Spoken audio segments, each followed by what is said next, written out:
চট্টগ্রাম এবং সাভার থেকে যুক্ত হচ্ছেন আমাদের সহকর্মীরা। শুরুতেই যাচ্ছি চট্টগ্রামে, সেখানে আছেন সহকর্মী নয়ন বড়ুয়া।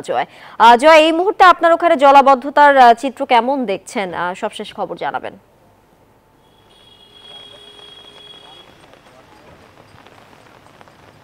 ধন্যবাদ আপনাকে। আমরা আগের ঘন্টায় কিন্তু দেখানোর চেষ্টা করেছি, বৃষ্টি এখনও অব্যাহত আছে।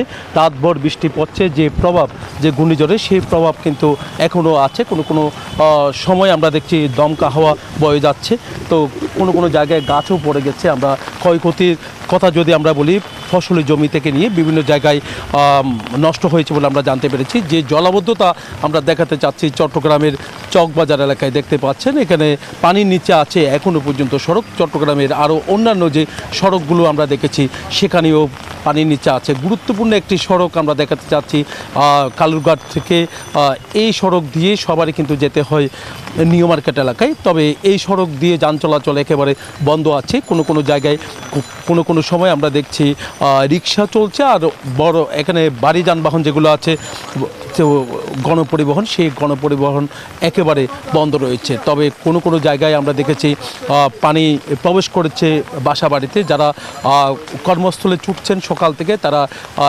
হাঁটু কোমর পানি ভেঙে কিন্তু তাদের যেতে হচ্ছে। তবে জলাবদ্ধতার আকার কিন্তু অনেকটা বেড়েছে এবার, যেহেতু খালগুলো ভরাট আছে। আবার দেখা যাচ্ছে নালা খাল আর যে বিভিন্ন ড্রেনগুলো আছে, সেই ড্রেনের পানিও কিন্তু একাকার হয়ে গেছে। যেহেতু বৃষ্টির পানির সাথে আমরা দেখছি জোয়ারের পানিও একাকার হয়ে যাওয়ার কারণে সবচেয়ে বড় দুর্ভোগে পড়ছে নগরবাসী। তাদের যে দাবি, দ্রুত সময়ের মধ্যে যদি এই জলাবদ্ধতা নিরসনটা হয়, তাহলে তাদের জন্য অনেকটা সুবিধা হবে বলে তারা আমাদেরকে জানিয়েছেন। একেবারে দীর্ঘ সময় ধরে এই জলাবদ্ধতায় নাকাল হয়ে যায় চট্টগ্রাম শহর। একটু বৃষ্টি হলে এইভাবে তলিয়ে যায় চট্টগ্রাম শহর। এই ছিল আমার এখানকার সর্বশেষ। ফিরে যাচ্ছে আমার সহকর্মী, অপেক্ষা করছেন আশুলিয়ায় নাজমুলের কাছে।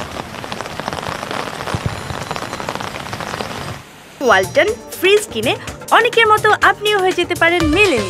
সেরা পণ্যের সেরা অফার।